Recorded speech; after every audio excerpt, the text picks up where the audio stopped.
The champagne glass slipped from my trembling fingers, shattering against the marble floor of Pine Ridge Country Club with a sound that seemed to echo through my soul. 200 guests turned to stare at me, their faces a mixture of pity and disgust, while my sister-in-law Diane stood frozen in her pristine white gown, her mouth twisted in revulsion as she looked down at my wheelchair. Before we jump back in, tell us where you're tuning in from, and if this story touches you, make sure you're subscribed, because tomorrow I've saved something extra special for you. This is exactly what I was afraid of, Diane hissed, loud enough for the entire wedding party to hear. She's going to ruin everything, look at this mess.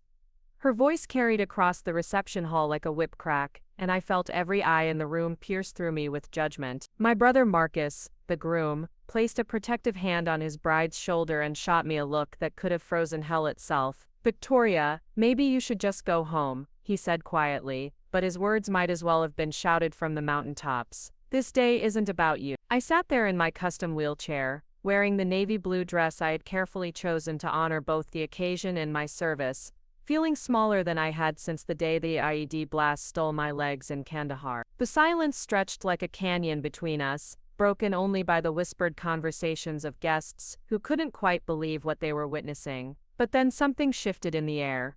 A sound I recognized from years of military service, the crisp rhythm of polished boots on marble. I turned toward the entrance of the country club, and my breath caught in my throat. 6 figures in pristine navy dress whites stood at attention in the doorway, their faces solemn, their posture perfect. The honor guard had arrived. My name is Victoria Hamilton, though most people called me Tori before the accident, before the wheelchair, before everything changed. I'm 39 years old, and for 15 years of my life, I wore the uniform of the United States Navy with pride. I served as an explosive ordnance disposal specialist, one of the few women in a field where every day meant staring death in the face and refusing to blink. Growing up in Clearwater Springs, Colorado, nestled against the backdrop of the Rocky Mountains, I was always the wild child of the Hamilton family. While my older brother Marcus learned the ins and outs of Hamilton construction from our father, and my younger brother Lucas buried himself in books and engineering dreams, I was the one climbing trees, racing dirt bikes, and dreaming of adventures far beyond the mountain peaks that surrounded our small town. The Hamilton family had deep roots in Clearwater Springs. My great-grandfather built the first houses when it was nothing but a mining camp, and 3 generations later, Hamilton Construction was the most respected building company in the county. Our family ranch sprawled across 200 acres of pristine Colorado wilderness, with a main house that had been featured in architectural magazines, and outbuildings that housed everything from prize-winning horses to vintage tractors that my father lovingly restored. My parents, Dr. James Hamilton and Elena Hamilton, had mapped out perfect lives for their 3 children. Marcus would inherit the construction business and marry well, Lucas would become an engineer and design the buildings Marcus would construct, and I was supposed to settle down with a nice local boy and give them grandchildren to spoil. But I had other plans. The day I told them I was enlisting in the Navy, the house went silent in a way I'd never experienced before. My mother's coffee cup rattled against her saucer as she set it down, and my father's newspaper crumpled in his hand. Marcus actually laughed, as if I'd told the funniest joke he'd ever heard. "Victoria, don't be ridiculous," my mother said, her voice tight with what I now recognize as fear disguised as disapproval. "Women don't blow things up for a living. It's dangerous and unladylike, and you'll never find a husband if you go running off to war." But I was 18 and stubborn, fueled by a burning need to prove that I was more than just the pretty daughter of a successful contractor. I wanted to serve something bigger than myself, to make a difference in a world that seemed increasingly fragile and precious. 2 weeks after graduation, I was on a bus to boot camp, leaving behind a family that couldn't understand why their comfortable life wasn't enough for me. The Navy became my second family, one that valued my skills, my courage and my determination without constantly reminding me of what I should be instead of celebrating who I was. In EOD training, I found my call. There was something almost meditative about the work, the careful precision required to render safe the devices designed to maim and kill. Every wire I cut, every explosive I neutralized, meant someone's husband would come home, someone's children would sleep safely, someone's world would remain intact for another day. My team became closer than siblings. Captain Anthony Rivera, a man from the streets of Chicago who'd found his purpose in the military, became my best friend and fiercest protector. He never made jokes about women in combat or questioned my ability to handle the pressure. When I earned my first commendation for successfully disarming a complex device that had already killed 2 Afghan civilians, Tony was the first one to buy me a beer and toast to the finest damn EOD tech in the entire Navy. For 15 years I lived and breathed the military life. I deployed to Iraq 3 times and Afghanistan twice, earning decorations that I sent home to my parents with letters they rarely answered. I was promoted to lieutenant, then lieutenant commander, and finally to full commander, leading teams of specialists who trusted me with their lives and the lives of countless civilians. The Hamilton family back in Colorado felt like a distant memory, a childhood I had outgrown like old clothes. I sent Christmas cards and birthday gifts, made dutiful phone calls on holidays, and visited when my leave schedule allowed, but the distance between who I had become and who they expected me to be grew wider each year. Marcus had married his high school sweetheart, taken over the family business, and built a mansion on the edge of town that looked like something from a Hollywood movie. Lucas had indeed become an engineer, though he specialized in renewable energy systems rather than buildings, and had never married, much to my parents' disappointment. And I was the mystery daughter, the one they mentioned to friends with a mixture of pride and bewilderment, never quite sure how to explain their childhood chosen duty over comfort. The irony wasn't lost on me that it took losing my legs to finally bring me home. September 15, 2019, started like any other day in Kandahar province. My team had been called in to investigate a suspicious device discovered near a school in a village that had been targeted repeatedly by insurgents. The children had been evacuated, and we approached the scene with our usual careful methodology.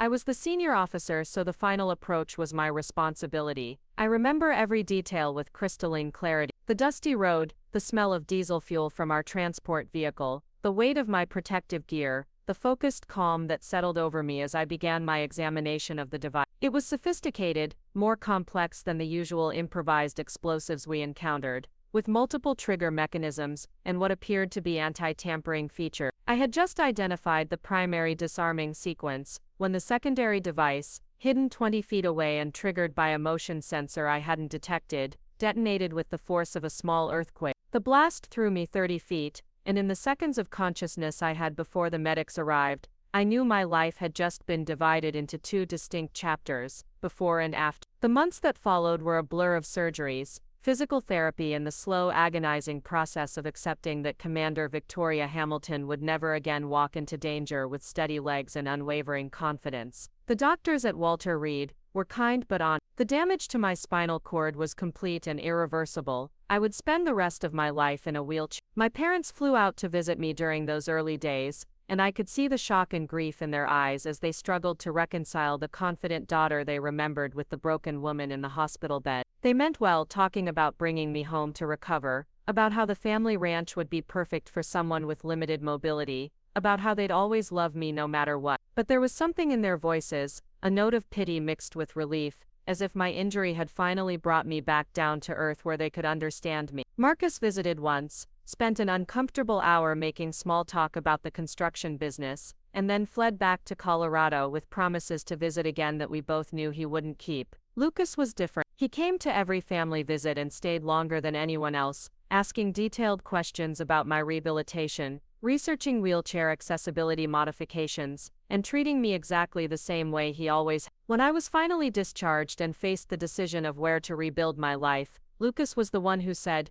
"You're coming home, but on your terms, not there." I returned to Clearwater Springs, 18 months after the blast, rolling down the airplane ramp at Denver International Airport in a custom wheelchair that had cost more than most people's cars. The Colorado branch of Disabled American Veterans had arranged for a modified van, and Lucas had spent months overseeing renovations to the guest house on the family property, ensuring it was fully accessible without being institutional or depressing. The town welcomed me home as a hero, which was both touching and deeply uncomfortable. The mayor organized a parade, the high school band played patriotic songs, and the local newspaper ran a front-page story about Clearwater Springs' decorated veteran coming home. But beneath the celebration I could feel the stares, the whispered conversations, the way people's eyes would dart to my legs and then quickly look away. My family tried to adjust, but the dynamic had shifted in ways none of us quite knew how to handle. Dinner conversations became stilted affairs, where everyone was careful not to mention anything that might remind us of what I'd lost. My mother hovered constantly, offering help I didn't need and treating me like an invalid,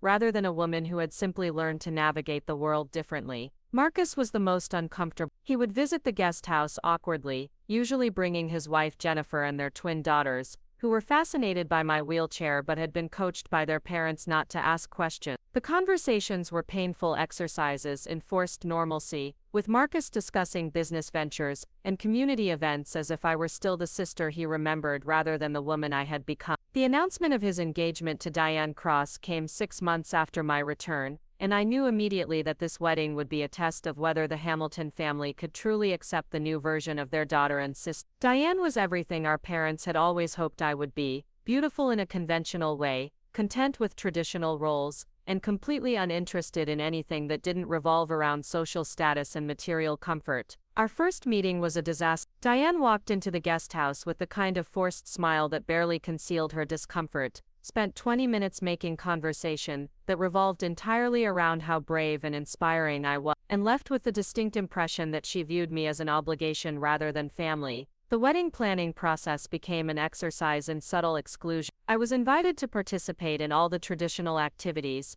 Preparing and narrating this story took us a lot of time, so if you are enjoying it, subscribe to our channel. It means a lot to us. Now back to the story.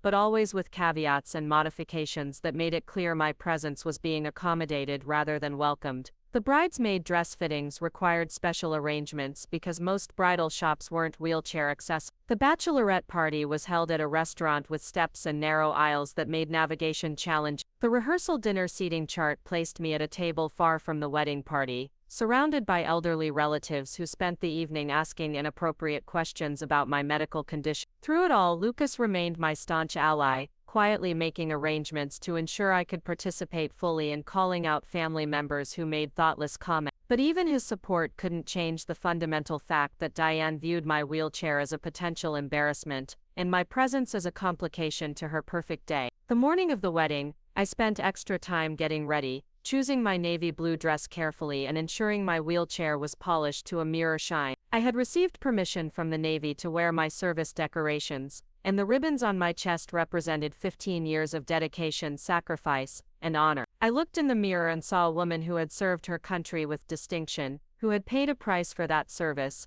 but who still carried herself with dignity and pride. The ceremony at St. Mary's Cathedral went smoothly, though I noticed that the photographer carefully avoided including me in most of the family shots. I watched my brother pledge his love to a woman who had made it clear she considered me a burden, and I tried to focus on his happiness rather than the growing certainty that this day would change our relationship forever. But it was the reception where everything fell apart. The Pine Ridge Country Club was elegant and expensive, with marble floors, crystal chandeliers, and a view of the Rocky Mountains that took your breath away. The reception hall buzzed with conversations about business deals, vacation plans, and social connections. I moved through the crowd carefully, making polite conversation and trying to ignore the way people's gazes lingered on my wheels rather than my face. The incident began innocently enough. I had maneuvered my chair to the bar to get a glass of champagne, navigating between tables and dancing couples with the skill I'd developed over months of practice. The bartender, a young man who greeted every guest with professional courtesy, handed me the crystal flute with a smile and a comment about the beautiful weather.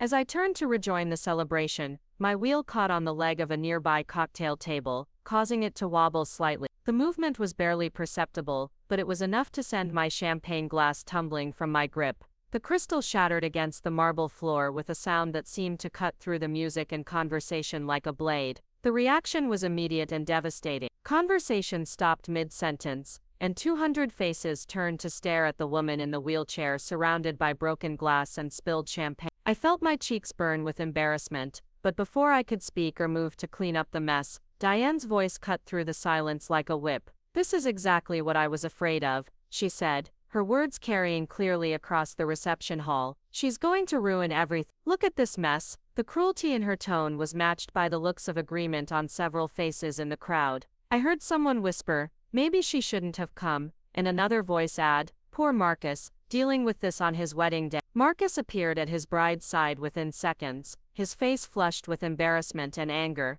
"Victoria, maybe you should just go home," he he said, his voice carefully controlled but unmistakably dismissive. This day isn't about you. The words hit me like a physical blow. Not because of their harshness, though that was painful enough, but because they revealed how my own family truly saw me. Not as a decorated veteran, not as a woman who had sacrificed her body in service to her country, not as the sister who had once been Marcus's closest confidant and fiercest defender. I was simply an embarrassment, a complication, someone whose presence diminished rather than enhanced their perfect day. I sat there in the center of the reception hall, surrounded by broken glass and hostile stares, feeling more alone than I had ever felt in my life. The silence stretched endlessly, broken only by the uncomfortable shuffling of feet and the whispered conversations of guests who couldn't quite believe what they were witnessing. But then I heard the unmistakable sound of military precision, the rhythmic cadence of polished dress shoes moving across marble with perfect synchronization. I turned toward the entrance of the country club,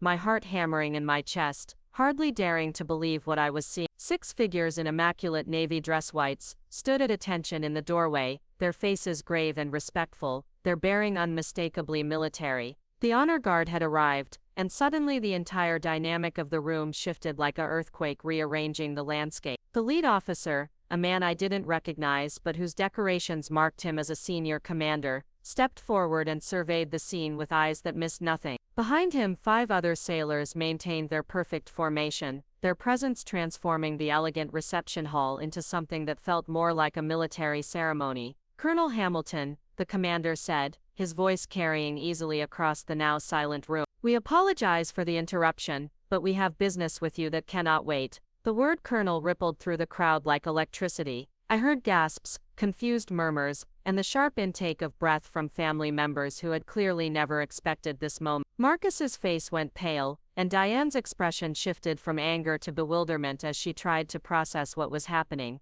But I knew, even before the commander reached into his jacket and withdrew the official document, even before he began to speak the words that would change everything, I knew that this moment would redefine not just this day, but my relationship with my family forever. The honor guard had not come to Pine Ridge Country Club by accident. They had come with a purpose that went far beyond wedding receptions and family drama. And as the commander prepared to speak, I felt something I hadn't experienced in months, the quiet confidence of a woman who had earned every honor that was about to be bestowed upon her. I wasn't always the daughter who disappointed them. There was a time when Elena Hamilton bragged about me to her garden club friends, when my father brought business associates to my soccer games, when Marcus and I were inseparable partners in childhood mischief. But somewhere along the way, the Hamilton family dynamic shifted into something more rigid, more concerned with appearances and expectations than with understanding who we really were beneath the surface. Growing up on Hamilton Ranch meant living in a world where legacy mattered more than individuality. The main house,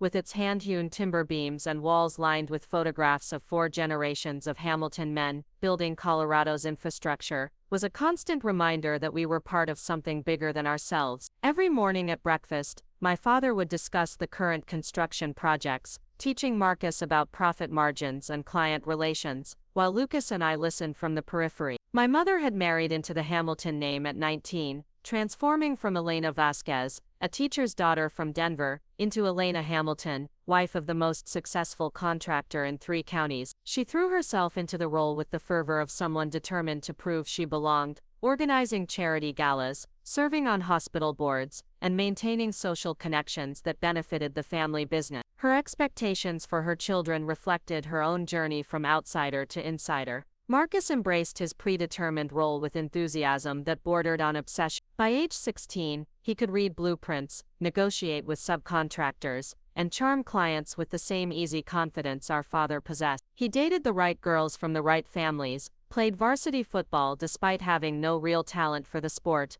and planned his future with military precision. College at Colorado State for business management, marriage to someone from an established local family, children who would carry on the Hamilton tradition. Lucas found his rebellion in books and academic excellence. While Marcus learned to operate heavy machinery, Lucas buried himself in mathematics and science, earning perfect grades and spending summers at engineering camps rather than construction sites. He was quiet and thoughtful where Marcus was bold and outgoing, gentle where our older brother could be ruthless. My parents viewed Lucas's intellectual pursuits with bemused tolerance, certain he would eventually outgrow his academic phase and join the family business. And then there was me, the wild card who refused to fit into any category they understood. I climbed higher than the boys, ran faster than most of them, and had no interest in the social graces my mother tried desperately to teach me. While other girls my age were learning about makeup and boys, I was building tree forts and exploring abandoned mine shafts in the mountains above our property. My parents enrolled me in dance classes, piano lessons, and etiquette courses,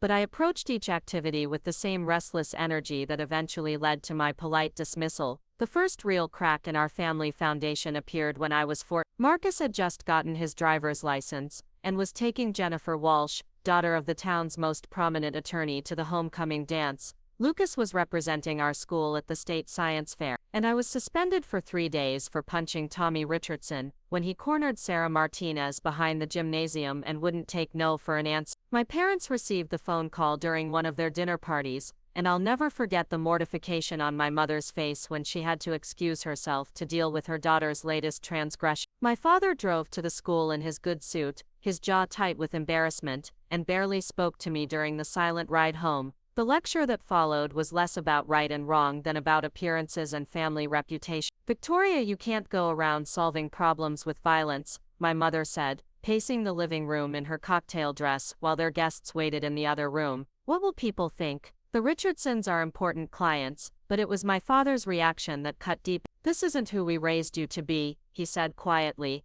and I realized for the first time that my parents had a very specific idea of who I should be, one that bore little resemblance to who I actually was. High school became an ongoing battle between my authentic self and my family's expectations. I played volleyball because it was aggressive enough to channel my competitive spirit, but acceptable for girls.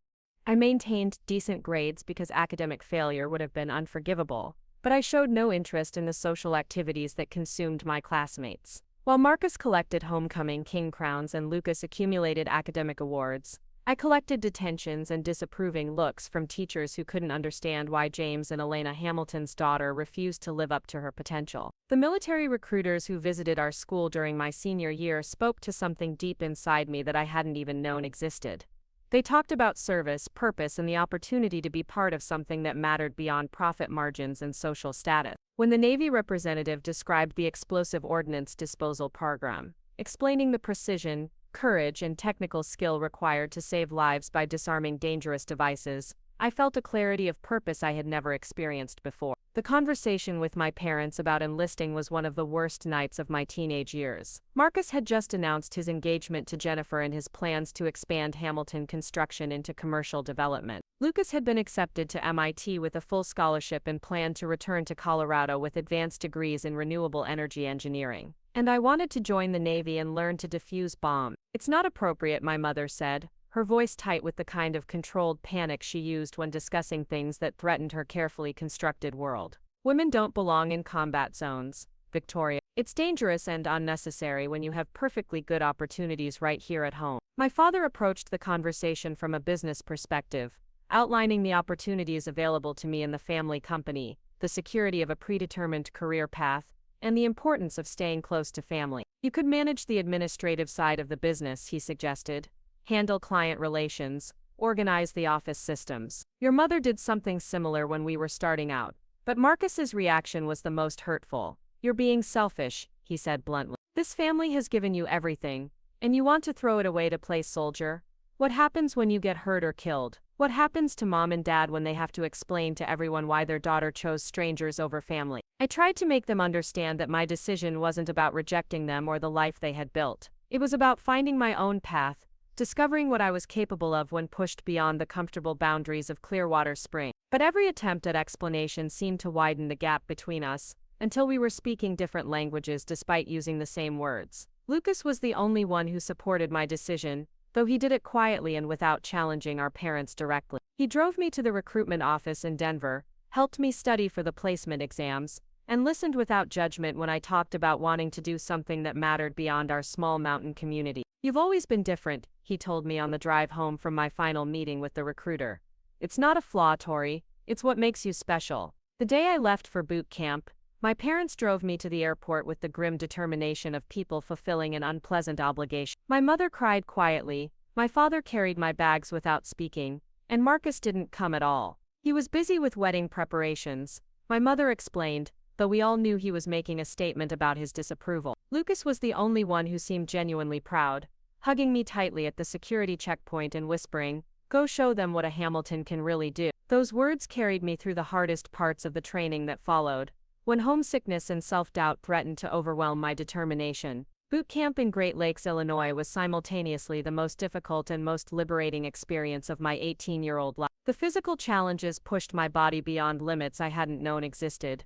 The mental pressure tested my resolve daily, and the social dynamics of living with dozens of other recruits from completely different backgrounds forced me to adapt in ways that transformed my understanding of myself. For the first time in my life, I wasn't James Hamilton's daughter or Marcus's sister or the girl who didn't quite fit into Clearwater Springs' expectations. I was Recruit Hamilton, judged solely on my performance, dedication, and ability to work as part of a team. The drill instructors didn't care about my family's construction business or my mother's social connections. They cared about whether I could meet their standards, follow orders, and earn the right to wear the Navy uniform. The physical training was brutal but exhilarating. Years of hiking Colorado mountains and competing in high school athletics had given me a foundation of strength and endurance, but the military took that foundation and built something entirely new on top of it. I learned to run farther and faster than I had ever imagined possible, to navigate obstacle courses that would have terrified my former self, and to push through pain and exhaustion that would have once seemed insurmountable.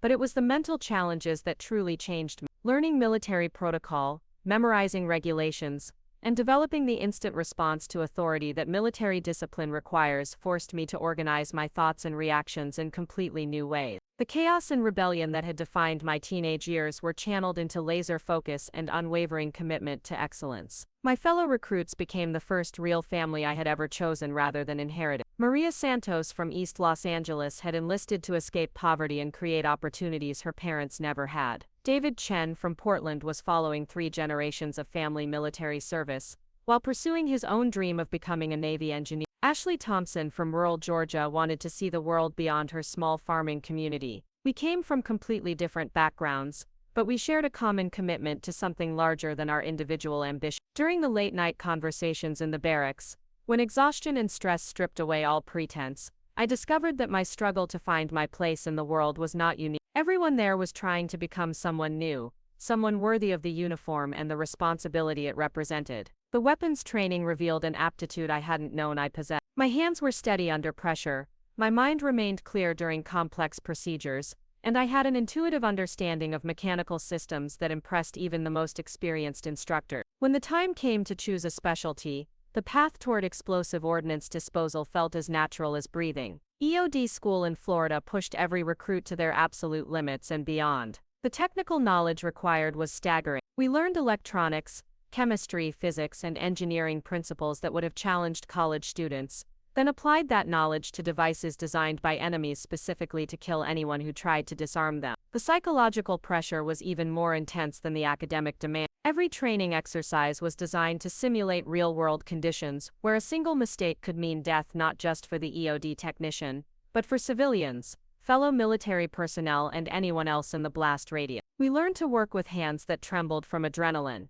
to make split-second decisions when lives hung in the balance, and to maintain absolute focus when fear threatened to overwhelm rational thought. The failure rate was over 60%. Recruits who had excelled in every other aspect of military training found themselves overwhelmed by the combination of technical complexity and life-or-death pressure. Some quit voluntarily when they realized they couldn't handle the stress. Others were dismissed when instructors determined they lacked the temperament or skills necessary for the job. But I thrived in ways that surprised even me. The same rebellious energy that had gotten me in trouble throughout my childhood became laser-focused determination to master every aspect of the training. The physical fearlessness that had worried my parents translated perfectly to the courage required to approach suspicious devices with steady hands and clear thinking. The intellectual curiosity that had never found an adequate outlet in traditional classroom settings flourished when applied to the complex puzzles of explosive devices. My instructors began to take notice. Commander Patricia Walsh, a 20-year veteran who had defused more bombs than anyone else in the program,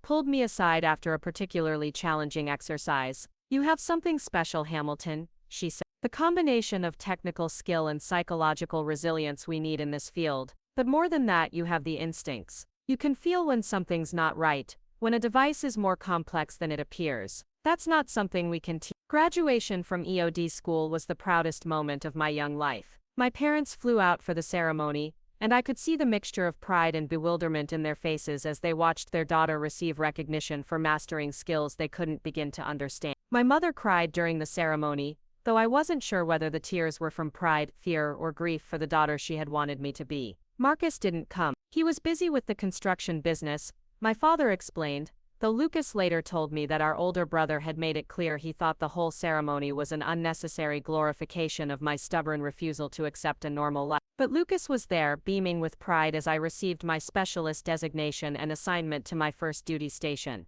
"I always knew you were meant for something extraordinary," he told me at the reception afterward. "I'm sorry it took the rest of us so long to see." My first assignment was to Naval Station Norfolk in Virginia, where I joined a team of EOD specialists responsible for training and readiness on the East Coast. The work was challenging and varied, from training exercises with Marine units to real-world responses to suspicious packages and potential terrorist threats. I learned to work with different types of explosives, various detection equipment, and the complex protocols that governed military explosive ordnance disposal. But it was my first deployment to Iraq in 2006 that truly tested everything I had learned and transformed me from a skilled technician into a combat veteran. The reality of war was nothing like the training scenarios or the movies that had shaped my expectations. The heat was overwhelming, the stress was constant, and the knowledge that every call could be our last created a heightened awareness that changed how I experienced every moment. My team leader was Staff Sergeant Michael Rodriguez, a career Navy man from San Antonio who had already completed 2 deployments and had a reputation for bringing everyone home alive. He took me under his wing with the gruff affection of an older brother,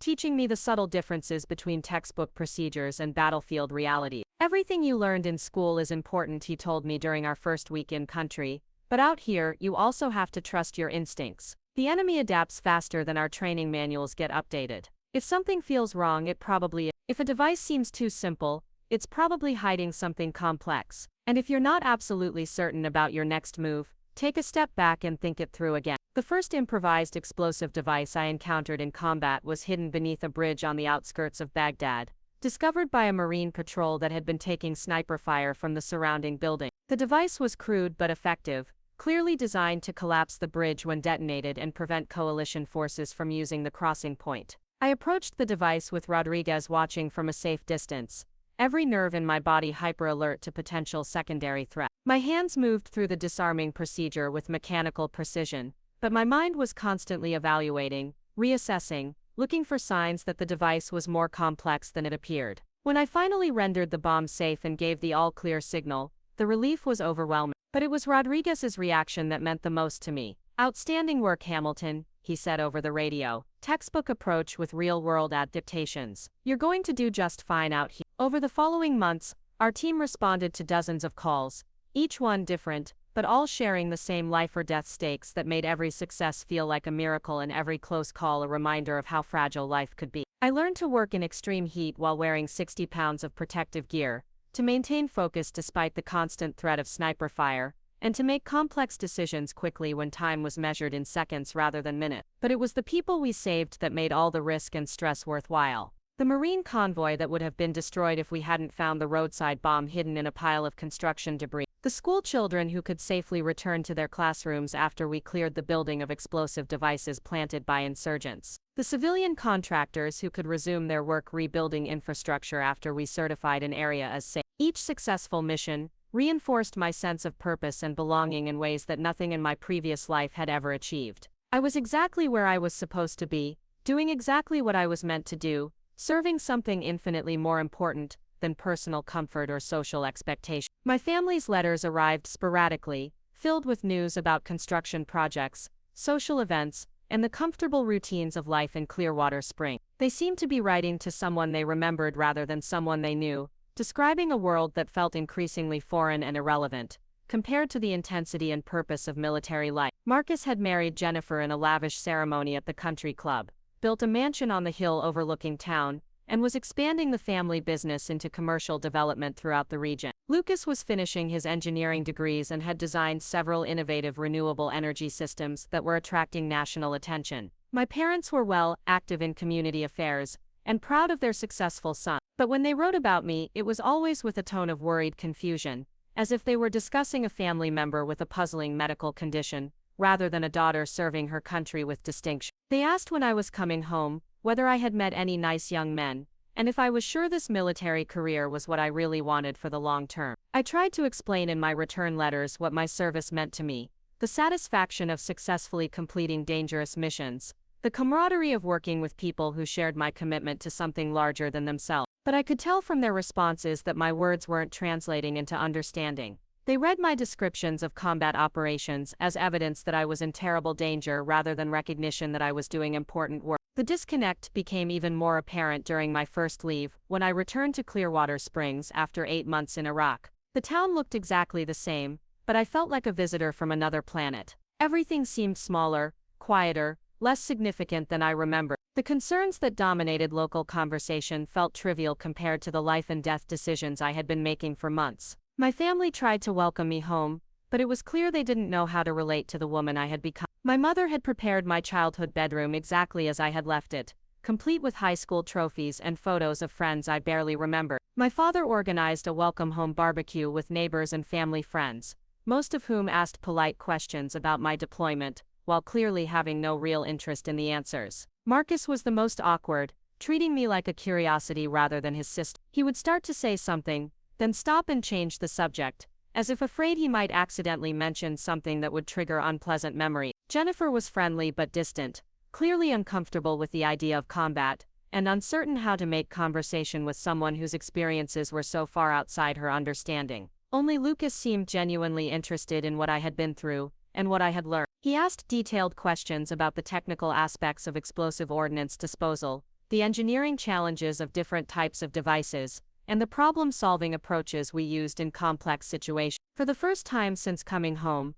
I felt like someone in my family was actually trying to understand who I had become rather than mourning who I used to be. The 2 weeks of leave passed slowly, filled with uncomfortable silences and conversations that felt forced. When it was time to return to my unit, I was relieved rather than sad. The military had become my real family, the place where I was understood, appreciated, and challenged to be my best self. My second deployment took me to Afghanistan, where the explosive devices were more sophisticated and the tactical situations more complex. The terrain was different from Iraq, mountainous and remote, with fewer civilians but more opportunities for insurgents to plant elaborate traps for coalition forces. It was during this deployment that I first worked with Captain Anthony Rivera, who would become not just my closest friend, but the brother I had always wished Marcus could be. Tony was from Chicago's South Side, a neighborhood where violence was commonplace and opportunities were scarce. The military had given him structure, purpose, and a way out of circumstances that might otherwise have destroyed him. Tony understood something about service that my biological family never grasped. He knew that choosing to risk your life for something greater than yourself wasn't a rejection of comfort or safety,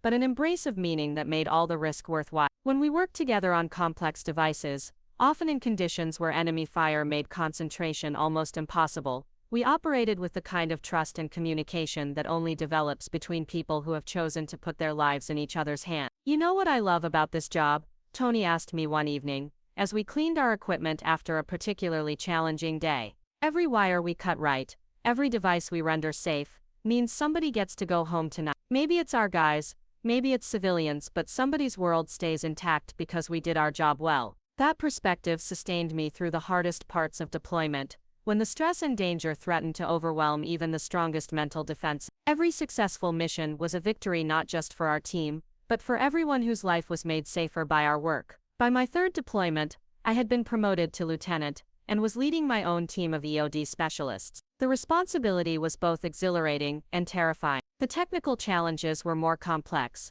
the tactical situations more dangerous, but the knowledge that 4 other people's lives depended on my decisions and leadership created a level of focus I had never achieved before. My team members came from all over the country, each bringing different strengths and perspectives to our shared mission. Petty Officer Sarah Kim, from Seattle, was a technical genius who could analyze the most complex devices with intuitive understanding. Petty Officer First Class James Washington, from Alabama, had steady hands and unshakable nerves under pressure. Petty Officer Second Class Maria Gonzalez, from Texas, was fearless in dangerous situations, and had an uncanny ability to spot secondary threats that others missed. Leading these exceptional people taught me lessons about responsibility, teamwork and sacrifice that no civilian experience could have provided. Every decision I made affected not just my own safety, but the lives of people who had chosen to trust me with their most precious possession. The weight of that responsibility was crushing at times, but it also brought out capabilities I hadn't known I possessed. During my 4th deployment, I was promoted to lieutenant commander and assigned to train local military personnel in explosive ordnance disposal techniques. The work required not just technical expertise, but cultural sensitivity and communication skills that helped me grow in ways that went far beyond military proficiency. Working with Afghan military personnel, many of whom had been fighting various forms of warfare their entire lives, taught me about different types of courage and different ways of approaching problems. They brought practical knowledge about local conditions and enemy tactics that complemented our technical training, creating a more effective combined approach than either group could have achieved alone. But it was also during this deployment that I began to understand the personal cost of a career built on constant danger and separation from family. My parents were aging. Lucas had married a wonderful woman named Catherine and was starting a family, and Marcus had become increasingly successful in business while also becoming increasingly distant from the sister he no longer understood. The letters from home had become less frequent over the years, and the visits during leave had grown more awkward, rather than more comfortable. My mother's health was declining, my father was talking about retirement, and the gap between my military life and their civilian world seemed to widen with each passing year. When I was promoted to full commander and offered a position training EOD specialists at the Naval School in Florida, I seriously considered it for the first time. The job would mean less deployment time, more stability, and an opportunity to pass on what I had learned to the next generation of explosive ordnance disposal technicians. But before I could make that decision, before I could choose between continued deployment and a training position that would have kept me safer while still serving my country, the device that would change everything was waiting for me in a dusty village outside Kandahar. The call came on a morning that started like dozens of others during my 5th deployment. Intelligence had identified a suspicious package near a school that served over 200 children in a village that had been repeatedly targeted by insurgent attacks. The local military commander wanted the area cleared before allowing the children to return to their classes. My team approached the scene with our usual careful methodology. The device appeared to be a standard improvised explosive, the type we had encountered and successfully disarmed hundreds of times before. But as I began my examination, something felt different. The construction was more sophisticated than usual. The components were arranged in a pattern that suggested multiple trigger mechanisms, and there were subtle signs that the device might be designed to deter tampering. I called for my team to move back to a safer distance while I conducted a more detailed analysis. The device was definitely more complex than it had initially appeared, with what looked like anti-tampering features that could cause detonation if the wrong wire was cut or the wrong component disturbed. But I had handled similar devices before, and my training had prepared me for exactly this type of challenge. I began the disarming sequence carefully, methodically, following procedures that had been tested in countless similar situations. What I hadn't detected was the secondary device, positioned 20 feet away and triggered by a motion sensor that activated when I moved into position over the primary explosive. The blast that followed would divide my life into 2 distinct chapters, ending my military career and beginning a completely different kind of battle for dignity, respect, and the right to define myself on my own terms. The explosion changed everything in ways that went far beyond the obvious physical damage. When I woke up 3 days later in the military hospital in Germany, the first thing I noticed wasn't the absence of feeling in my legs or the maze of tubes and monitors surrounding my bed. It was the look in Tony Rivera's eyes as he sat beside me, a mixture of relief and grief that told me everything I needed to know before any doctor could explain the extent of my injuries. "The blast threw you 30 feet, Tony said quietly, his voice rough with exhaustion and emotion. The secondary device was buried deeper than our sensors detected. By the time we realized what was happening, it was too late to warn you." The medical team at Landstuhl Regional Medical Center was professional, compassionate, and brutally honest about my prognosis. The explosion had severed my spinal cord completely at the L2 vertebra. There would be no recovery, no miraculous healing, no gradual return of sensation. I would spend the rest of my life in a wheelchair, and the sooner I accepted that reality, the sooner I could begin adapting to it. But acceptance didn't come quickly or easily. The first weeks were a blur of surgeries, pain medication, and the crushing realization that the identity I had built over 15 years of military service was gone forever. I wasn't Commander Victoria Hamilton, EOD specialist and team leader. I was a patient, a casualty, someone who needed help with the most basic activities of daily living. The physical therapy began while I was still processing the psychological impact of my new reality. Learning to transfer from bed to wheelchair, to navigate doorways and bathroom facilities, to perform simple tasks that had once been automatic required a complete rewiring of how I thought about movement and independence. Every small victory, like successfully getting dressed without assistance, was shadowed by the knowledge that I would never again walk into a dangerous situation with steady legs and unwavering confidence. The hardest part wasn't the physical challenges, or even the pain that continued long after the initial trauma had healed. It was the way people looked at me now, the subtle shift from seeing me as a person to seeing me as a disability. Medical staff spoke to me in louder voices, as if the blast had damaged my hearing rather than my spinal cord. Visitors approached my bed with carefully composed expressions of sympathy that barely concealed their discomfort and pity. When my parents flew to Germany to see me, the reunion was everything I had feared and nothing I had hoped for. My mother broke down completely when she saw me in the hospital bed,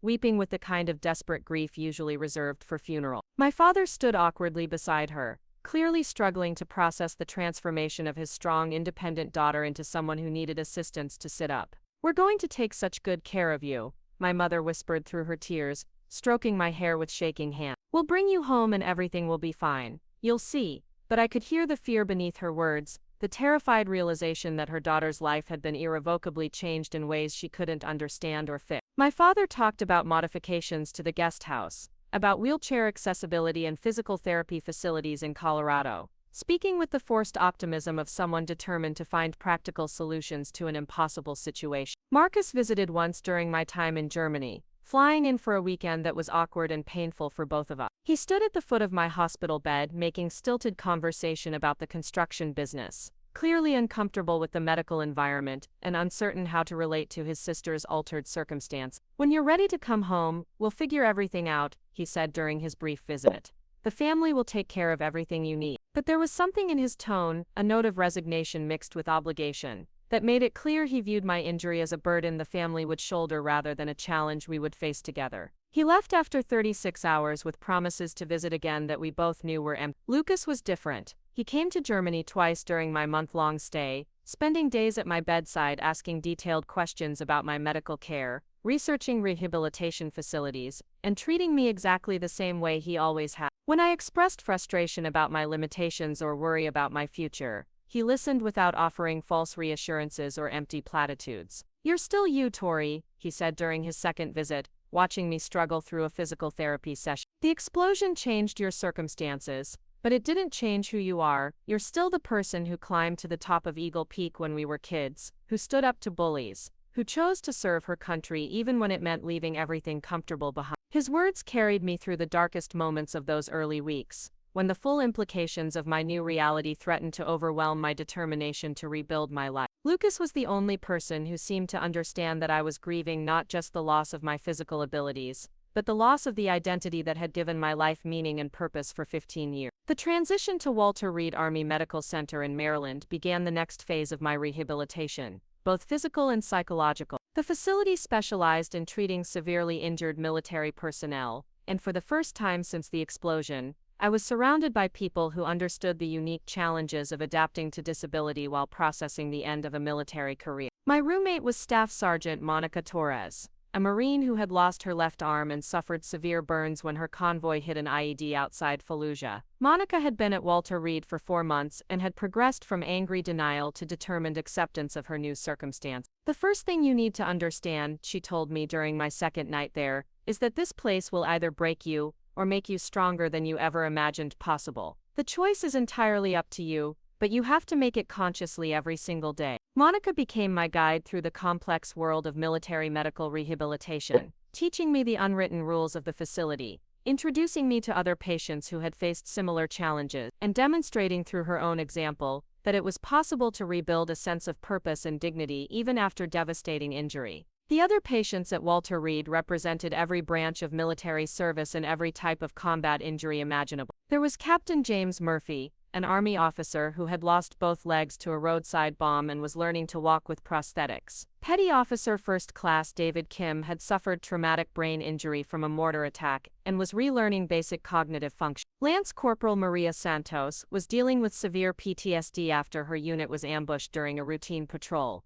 What struck me most about these remarkable people was their determination to maintain their dignity and sense of self, despite circumstances that would have broken many civilians. They approached their rehabilitation with the same commitment and discipline they had once applied to military training, treating each small improvement as a victory and each setback as a challenge to overcome, rather than a reason to surrender. But it was the visitors who revealed the true extent of how my injury had changed not just my life, but my relationships with the people who mattered most to me. Tony Rivera came to see me every weekend he had leave, driving down from his new assignment at Naval Station Norfolk to spend time talking about everything except my medical condition. He treated me exactly the same way he always had, asking my opinion about technical questions, sharing stories about our mutual friends, and maintaining the easy camaraderie that had sustained us through multiple deployments. Other members of my former team visited when their schedules allowed, and these reunions were both comforting and heartbreaking. These were people who had trusted me with their lives, who had followed my orders into dangerous situations, who had seen me at my strongest and most competent. Now they watched me struggle with tasks as simple as reaching items from a high shelf or navigating curbs in my wheelchair.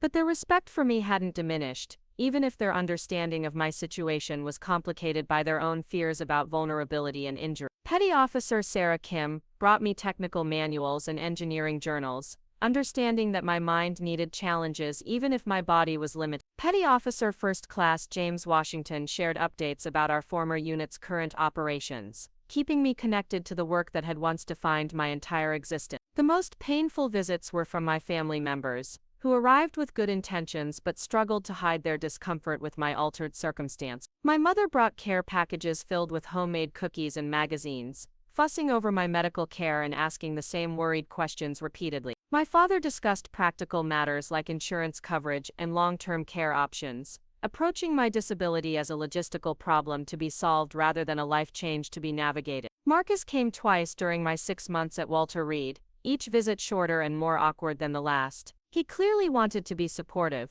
but he didn't know how to relate to someone whose experiences were so far outside his understanding. Our conversations revolved around safe topics like family news and business developments, carefully avoiding any discussion of my military service or my current challenges. The engagement announcement came during my 4th month at Walter Reed, delivered in a phone call from my mother, who was clearly excited about the prospect of planning another family wedding. Marcus had proposed to Diane Cross, daughter of the town's most successful real estate developer, and they were planning a spring ceremony at Pine Ridge Country Club. "It will be such a beautiful wedding," my mother gushed, describing the venue, the guest list, and the elaborate reception plan. "And of course we're making sure everything is accessible for you. The club is installing a ramp, and we've arranged for special seating." But even her enthusiasm couldn't hide the underlying assumption that my presence at the wedding would require accommodations and special arrangements rather than simple inclusion. I was becoming the family member who needed to be planned around rather than planned with, whose participation required modifications to normal activities. The months of rehabilitation at Walter Reed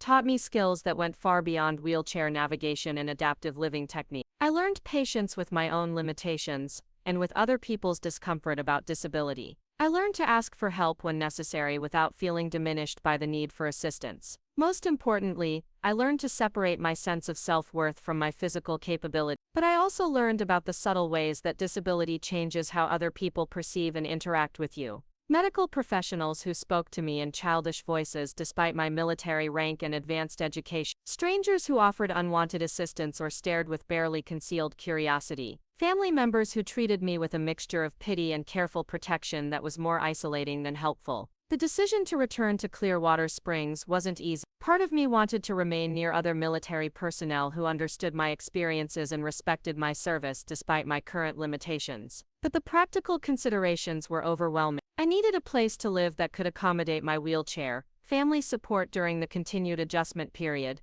and access to ongoing medical care and physical therapy. Lucas had spent months preparing for my homecoming, working with contractors to modify the guest house on the family property into a fully accessible living space. He researched equipment, consulted with occupational therapists, and designed accommodations that would allow me to maintain as much independence as possible while still having family nearby if I needed assistance. When I finally arrived in Colorado, rolling down the airplane ramp at Denver International Airport in a wheelchair that still felt foreign and uncomfortable, the assembled group of family and friends represented the best and worst of small-town support. The mayor had organized a welcome home ceremony, the high school marching band played patriotic songs, and the local newspaper photographer captured every moment for the front page story about Clearwater Springs' wounded warrior coming home. But beneath the celebration and ceremony, I could feel the stares and whispered conversations that would become a constant part of my new reality. People who had known me as the rebellious Hamilton daughter who joined the military were now trying to reconcile that memory with the woman in the wheelchair who needed help navigating curbs and doorways. The guest house that Lucas had prepared was perfect in its accessibility and thoughtful design,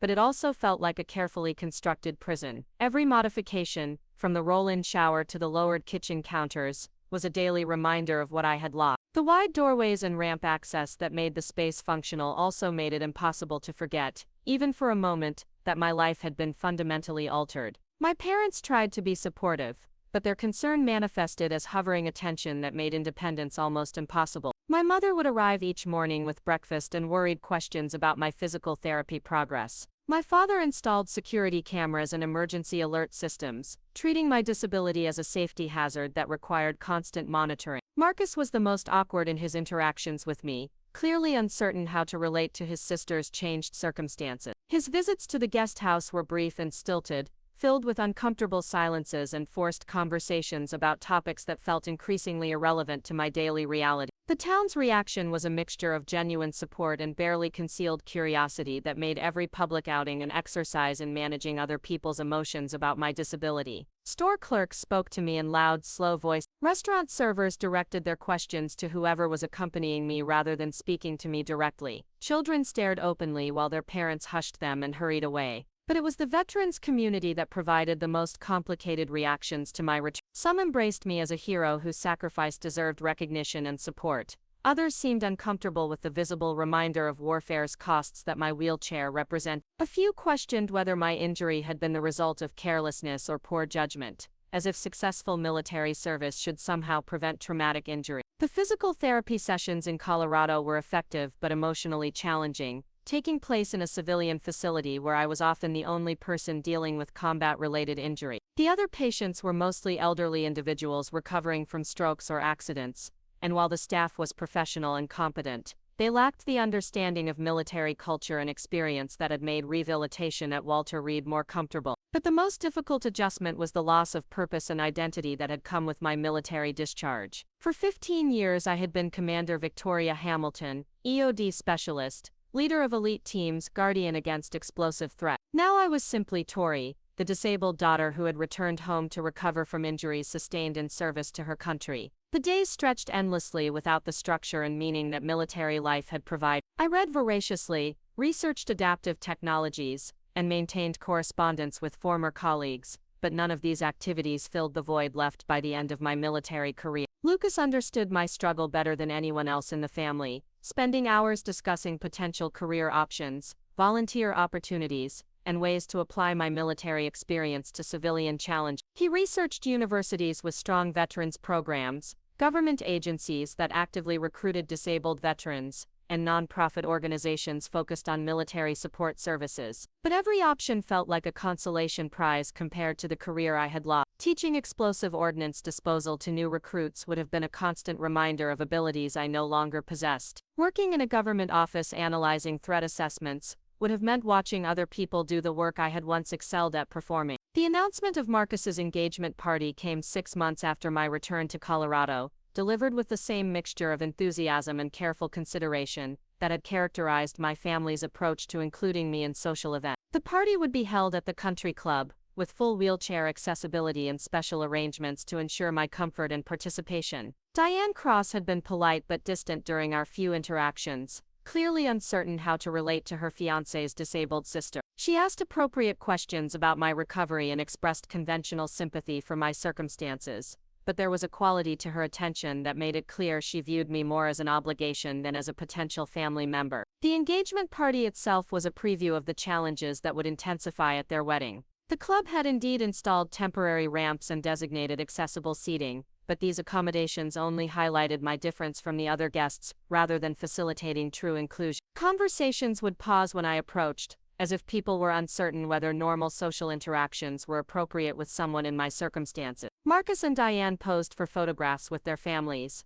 and while I was included in the formal shots, I could see the photographer's frustration with the logistical challenges of framing group photos that included a wheelchair. The pictures that appeared in the social pages showed me positioned at the edge of the group, my chair partially cut off by the frame, as if my presence was an afterthought rather than an integral part of the family celebration. But it was during the engagement party that I first witnessed the dynamic that would explode into public humiliation at their wedding. Diane's discomfort with my disability wasn't malicious, but it was unmistakable. She flinched slightly when my wheelchair came close to her dress, spoke to me in the carefully modulated voice people use with children or invalids, and directed most of her conversation to Lucas or my parents rather than addressing me directly. Marcus either didn't notice his fiancé's reaction or chose to ignore it, but the message was clear. In Diane's vision of her perfect life with Marcus Hamilton, his disabled sister was an inconvenience to be managed rather than a family member to be embraced. The months leading up to their wedding were filled with similar small humiliations, disguised as thoughtful accommodations. I was invited to participate in all the traditional activities, but always with modifications that emphasized my limitations rather than including me naturally. The bridesmaid dress shopping required special arrangements because most bridal shops weren't wheelchair accessible. The bachelorette party was relocated to a restaurant with step-free access, but the chosen venue was less desirable than the original location. Each accommodation was presented as evidence of the family's commitment to including me, but the cumulative effect was to make my presence feel like a burden that everyone was graciously bearing rather than a contribution that was valued and welcome. The final straw came during the rehearsal dinner, when Diane's maid of honor made a toast about the perfect couple beginning their perfect life together, with only passing mention of the challenges they would face and overcome together. The clear implication was that I was one of those challenges, a family obligation that Marcus was shouldering with admirable patience. I sat at my assigned table, surrounded by elderly relatives who spent the evening asking intrusive questions about my medical condition and offering unsolicited advice about adaptive equipment and disability resources. The conversation swirled around me without truly including me, as if I were a guest at my own brother's celebration, rather than an integral part of his family. That night, alone in the guest house, I made a decision that would prove crucial to maintaining my dignity during the wedding disaster that followed. I would attend Marcus's wedding not as the pitied sister who needed special accommodations, but as Commander Victoria Hamilton, retired United States Navy, wearing my service decorations, with pride and carrying myself with the dignity I had earned through 15 years of distinguished military service. I had no way of knowing that the Navy Honor Guard was already making their own plans for that day. Plans that would transform my brother's wedding from a celebration of his perfect life into a demonstration of respect for service and sacrifice that transcended family politics and social expectations. The morning of Marcus's wedding dawned clear and crisp, with the kind of Colorado mountain air that makes everything seem possible. I woke early in the guest house, sunlight streaming through the windows onto the carefully organized collection of items I had laid out the night before. My navy blue dress hung from the closet door, pressed and ready. My service ribbons were arranged in precise order on the dresser, each one representing missions accomplished, lives saved, and duties fulfilled with honor. As I transferred from bed to wheelchair and began my morning routine, I felt something I hadn't experienced in months. Not excitement exactly, but a quiet determination that reminded me of the calm focus I used to feel before approaching a suspicious device. Today would be a test, not of my technical skills or courage under fire, but of my ability to maintain dignity in the face of family dysfunction and social awkwardness. The shower was longer than usual, partly because the adaptive equipment still required extra time and attention, but mostly because I was preparing myself mentally for what lay ahead. I had attended dozens of military ceremonies where protocol and bearing mattered more than personal comfort. This civilian wedding would require the same disciplined approach to presentation and behavior. Getting dressed was a careful process that had become routine over the past year, but today carried special significance. The navy blue dress was elegant without being flashy, formal enough for a country club wedding but practical enough to look good while seated. The color complemented my service ribbons and reminded anyone who looked closely that I was attending this celebration, not just as Marcus's sister, but as a veteran who had earned the right to wear those decorations. The ribbons themselves were the most important part of my ensemble. Each colorful strip of fabric represented specific achievements and deployments that most of the wedding guests would never understand. The Navy and Marine Corps Commendation Medal for exceptional service during my second deployment. The Combat Action Ribbon for engagement with enemy force. The Purple Heart that I had never wanted to earn but wore with somber pride. Lucas arrived to drive me to the ceremony, looking handsome in his formal suit and unusually serious for someone attending his brother's wedding. He helped me transfer into the passenger seat of his modified van without making it seem like a medical procedure, maintaining the easy competence that had characterized all his assistants over the past year. "You look beautiful, Tori," he said as we drove through downtown Clearwater Springs toward Pine Ridge Country Club. "And those ribbons tell a story that everyone in that room should hear, whether they understand it or not." The country club was already bustling with activity when we arrived, with vendors making final preparations and early guests beginning to gather for photographs. The temporary ramp that had been installed for my benefit was functional but obvious, a strip of aluminum leading to the main entrance that announced to everyone that special accommodations had been required. Marcus was standing near the entrance greeting guests, looking nervous but happy in his formal tuxedo. When he saw me approaching in my wheelchair, his expression shifted subtly from wedding day joy to careful concern, the same look he had worn during all our interactions since my return from the military. "Victoria, you look great," he said, leaning down to give me an awkward hug that felt more obligatory than affectionate.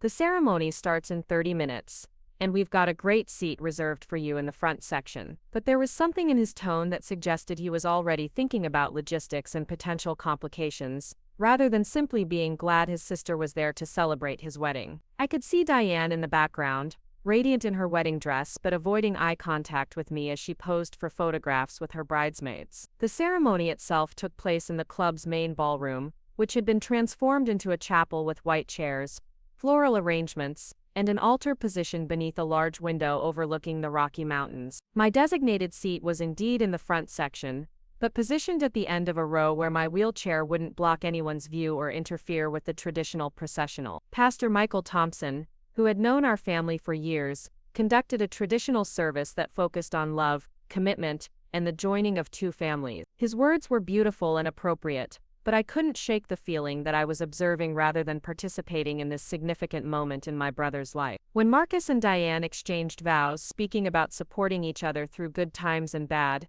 in sickness and in health, I wondered whether they understood the depth of those promises. Marriage at its best is a partnership that endures not just romantic challenges, but the practical difficulties of illness, disability, career changes, and family obligations that test the strength of any commitment. The reception began immediately after the ceremony, with guests moving from the ballroom to the club's main dining room for cocktails and dinner. The space was elegant and expensive, crystal chandeliers, marble floors and floor-to-ceiling windows that showcased the spectacular mountain views that made Pine Ridge Country Club one of Colorado's most prestigious venues. I navigated through the cocktail hour carefully, making conversation with relatives I hadn't seen since my return from Germany, family friends who remembered me from high school, and Marcus's business associates who knew me only by reputation. The conversations followed a predictable pattern. Initial surprise at seeing me in a wheelchair, carefully worded questions about my recovery, polite expressions of gratitude for my military service,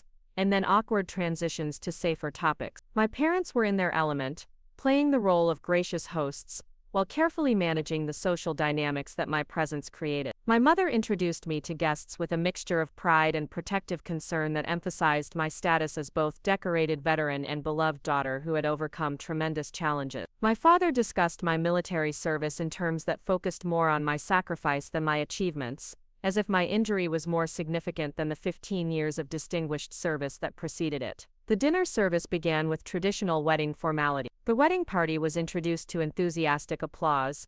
Marcus and Diane shared their first dance as husband and wife, and the evening settled into the comfortable rhythm of celebration, conversation and dancing that characterizes successful reception. I was seated at a table with extended family members, mostly older relatives who had known me since childhood, and were struggling to reconcile their memories of the energetic girl who climbed trees and raced motorcycles with the composed woman in the wheelchair wearing military decoration. The conversations ranged from genuine interest in my rehabilitation progress to intrusive questions about my medical care and financial situation. But it was during the main course that I began to notice subtle changes in the atmosphere around me. Diane's family members, particularly her sister Sophia and her brother Benjamin, kept glancing in my direction with expressions that suggested they were discussing me among themselves. Marcus appeared increasingly tense, checking his watch frequently and having whispered conversations with his new wife that seemed to involve looking in my direction. The incident that would change everything began as an accident. I had navigated to the bar to get a glass of champagne, maneuvering carefully between tables of celebrating guests and avoiding the dance floor where couples were swaying to romantic music. The bartender, a professional who had been courteous to every guest, handed me the crystal champagne flute with a smile and a comment about the beautiful weather. As I turned to return to my table, my wheelchair wheel caught on the leg of a nearby cocktail table that had been positioned just slightly closer to the bar than the others. The contact was minor, barely noticeable, but it caused the small table to wobble enough to shift the arrangement of glasses and appetizers on its surface. The movement was enough to send my champagne glass slipping from my grip, and I watched in slow motion as it fell toward the marble floor. The crystal shattered with a sharp crack that seemed to echo through the reception hall, followed by the distinctive sound of champagne splashing across expensive marble and the scattered fragments of what had been an elegant glass. The reaction was immediate and devastating. Conversation stopped mid-sentence throughout the room, and what felt like hundreds of faces turned to stare at the woman in the wheelchair surrounded by broken glass and spilled champagne. The silence stretched endlessly, broken only by the continued music from the dance floor and the whispered conversations of guests who couldn't quite believe what they were witnessing. I felt heat rise in my cheeks, a combination of embarrassment and anger at being the center of unwanted attention. But before I could speak or move to address the situation, before I could apologize for the accident or ask for help cleaning up the mess, Diane's voice cut through the silence with the precision of a surgical instrument. "This is exactly what I was afraid of," she said, her words carrying clearly across the reception hall despite the fact that she was standing 20 feet away near the head table. "She's going to ruin everything. Look at this." The cruelty in her tone was matched by the nods of agreement from several members of her family and the uncomfortable shifting of guests who had suddenly become unwilling witnesses to a family confrontation. I heard someone whisper, "Maybe she shouldn't have come," and another voice add, "Poor Marcus, dealing with this on his wedding day." Marcus appeared beside his bride within seconds, his face flushed with a combination of embarrassment and poorly concealed anger. He looked down at me with an expression I had never seen before, a mixture of frustration and resentment, that made it clear he viewed my presence as a source of problems rather than family support. "Victoria, maybe you should just go home," he said, his voice carefully controlled but unmistakably dismissive.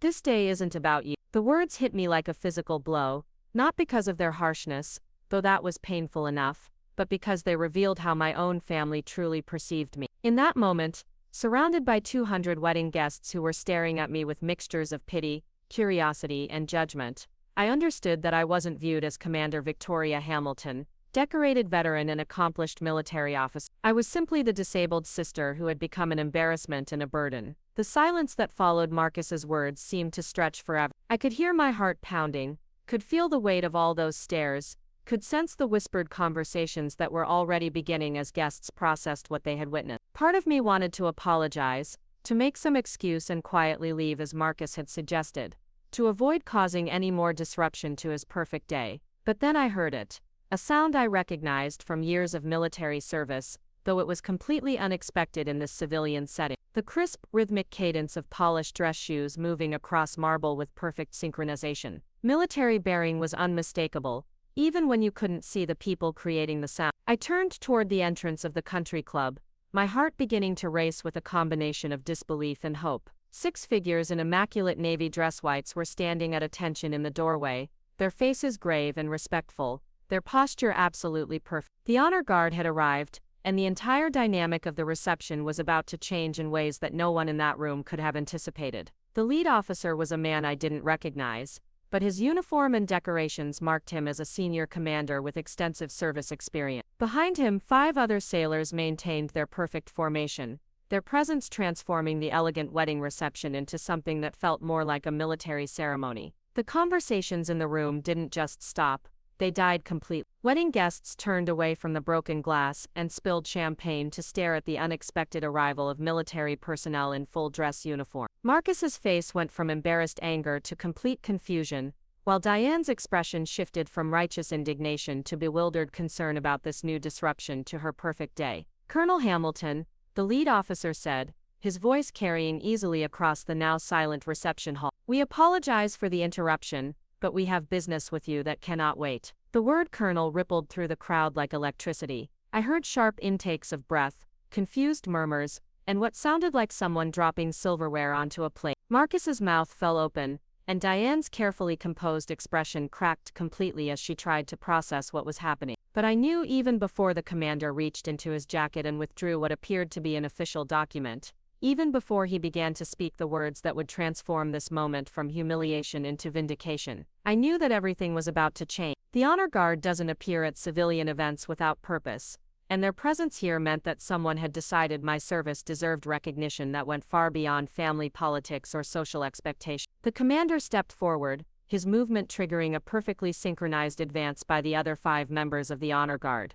They moved with the fluid precision that only comes from years of military training, their presence commanding respect and attention from every person in the room. "Colonel Victoria Hamilton," the commander said, his voice formal but warm with genuine respect, "by direction of the Secretary of the Navy and with the approval of the President of the United States, you are hereby notified that you have been selected for promotion to the rank of Colonel in the United States Navy Reserve, with all the rights, privileges, and responsibilities pertaining to that rank." The words seemed to echo in the suddenly quiet reception hall. I felt my breathing stop as the full implications of what was happening began to sink in. A promotion to colonel delivered by honor guard at my brother's wedding reception, in front of 200 guests who had just witnessed my public humiliation. Furthermore, the commander continued, "You are hereby awarded the Navy Distinguished Service Medal for exceptionally meritorious service in a duty of great responsibility, specifically for your leadership of explosive ordnance disposal operations that resulted in the preservation of countless military and civilian lives during multiple combat deployments." The honor guard moved into formation around my wheelchair,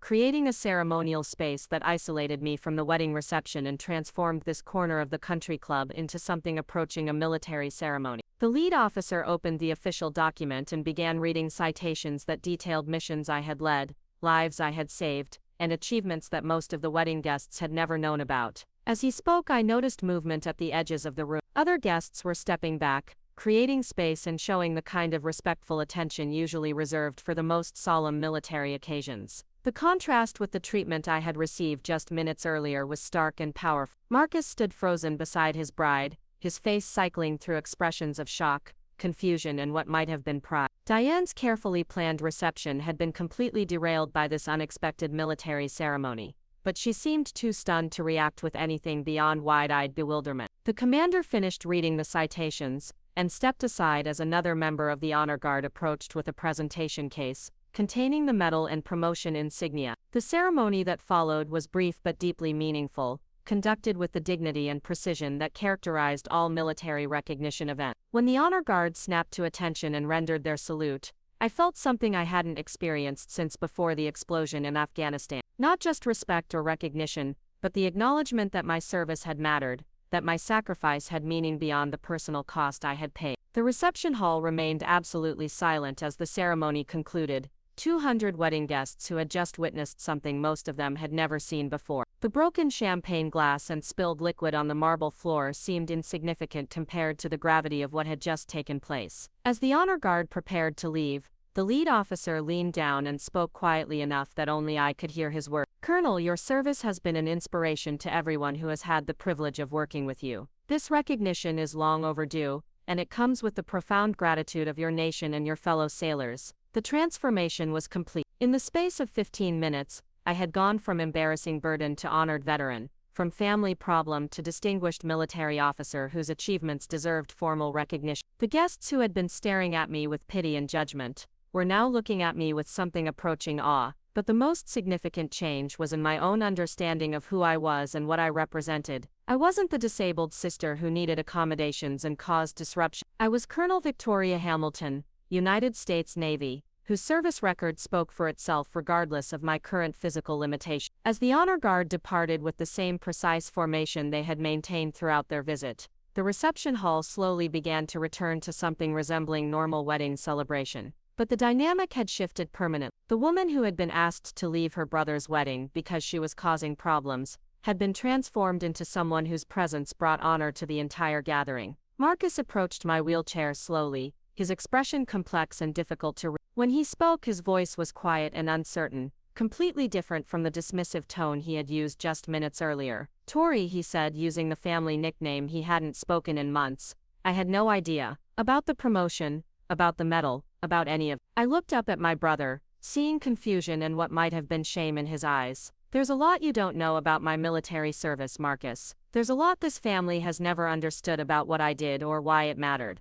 The words weren't accusatory, just honest. but they carried the weight of 15 years of service, 5 deployments, countless lives saved, and sacrifice that went far beyond the obvious injury that had brought me home. The honor guard had provided more than recognition. They had given me back my identity as someone whose life had meaning and purpose that transcended family dynamics or social expectation. The aftermath of the honor guard ceremony unfolded in slow motion, like watching ripples spread across a still pond after someone drops a stone into the water. The reception hall buzzed with conversations that I couldn't quite hear, guests leaning toward each other with the urgent whispers that follow unexpected revelation. I remained seated in my wheelchair near the bar, the new colonel's insignia still warm in my hand, watching as the social dynamics of my brother's wedding reception shifted around me like tectonic plates finding new position. Diane stood beside Marcus, her perfect wedding makeup streaked with tears that weren't from joy. She kept looking between me and the doors where the honor guard had departed,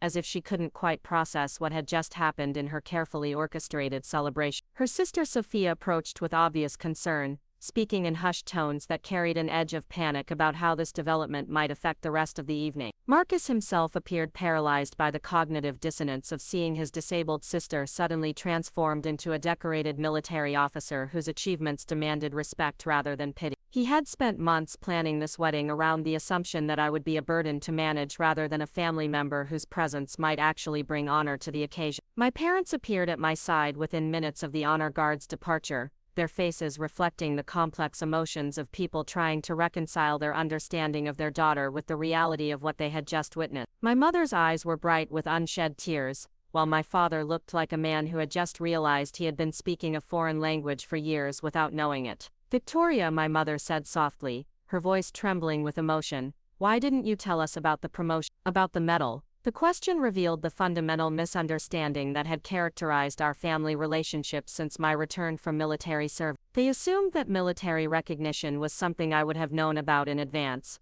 something I could have shared with them like news of a job promotion or academic achievement. They didn't understand that military honors often come without warning, that the decision to promote or decorate a service member can happen at levels far above the individual's knowledge or input. "I didn't know," I said simply. "Military promotions and decorations don't work like civilian career advancement. The Navy doesn't send you a letter asking if you'd like to be promoted to colonel or if you'd be available to receive a medal. They make the decision based on your service record, and then they inform you when it happens." Lucas appeared beside our parents, his face glowing with pride and satisfaction that bordered on vindication. He had been my strongest supporter throughout the difficult adjustment to civilian life, and the public recognition of my military achievements felt like validation of everything he had tried to tell the family about my service and sacrifice. "This is what I've been trying to explain to all of you," he said, his voice quiet but firm. "Tori didn't spend 15 years playing soldier or having adventures overseas. She was serving her country with distinction, leading teams of specialists in work that most people couldn't handle for 15 days, let alone 15 years. The conversation was interrupted by the approach of guests who had been watching the ceremony from across the reception hall. Colonel Sarah Martinez, a retired Army officer who was attending the wedding with her husband, approached with the kind of respect that one veteran shows to another whose service deserved his acknowledgement. "Colonel Hamilton," she said, extending her hand in a firm handshake, "congratulations on your promotion and your Distinguished Service Medal. I've heard stories about your work in Afghanistan and Iraq from colleagues who served in joint operations with Navy EOD. Your reputation for technical excellence and leadership under pressure is well known in the military community." Her words were followed by similar comments from other guests who had military connections or simply understood the significance of what they had witnessed. For the first time since returning to Clearwater Springs, I found myself surrounded by people who were speaking to me as Commander Victoria Hamilton rather than as the disabled daughter who needed sympathy and accommodation.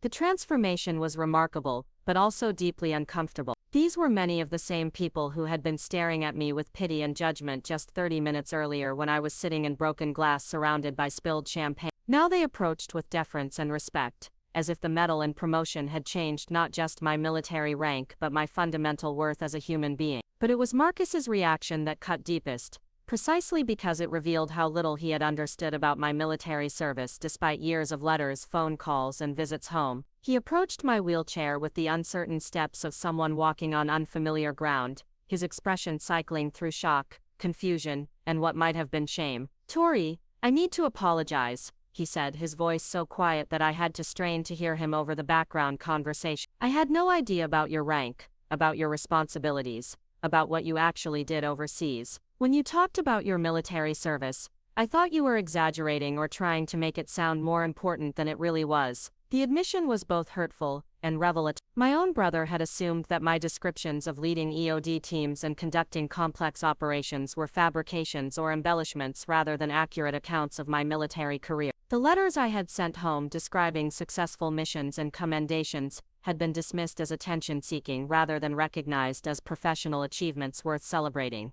Why would you think I was lying about my service? I asked, genuinely curious about the thought process that had led him to such conclusions. What possible reason would I have for making up stories about my military career? Marcus looked uncomfortable, glancing around the reception hall as if hoping to find an easy answer written on the wall. I don't know, he said finally. I guess I just couldn't imagine that someone from our family, especially my little sister, could be doing such important work. It seemed too big, too significant for someone I remembered as the girl who used to follow me around asking to play with my toy. His explanation revealed the fundamental problem that had poisoned our relationship since my return from military service. Marcus had never adjusted his understanding of who I was to account for the woman I had become through 15 years of military training and combat experience. In his mind, I was still the annoying little sister who needed protection and guidance, rather than a mature adult who had earned respect through professional achievement and personal sacrifice. But it was Diane's approach that provided the most awkward and revealing interaction of the evening. She walked toward my wheelchair with the careful steps of someone approaching a dangerous animal,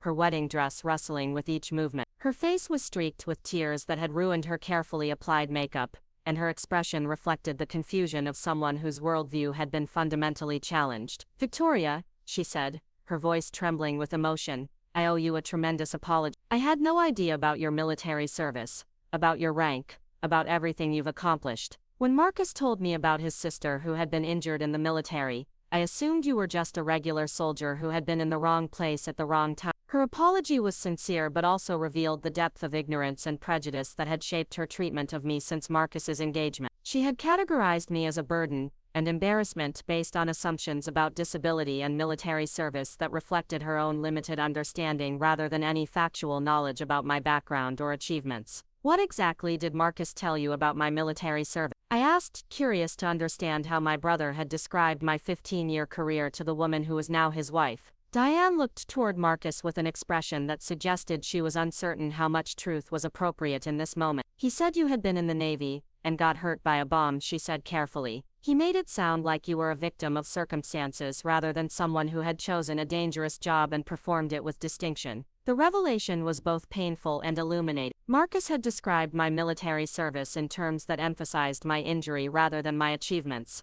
presenting me to his fiancée as someone who had suffered misfortune rather than someone who had served with honor and distinction.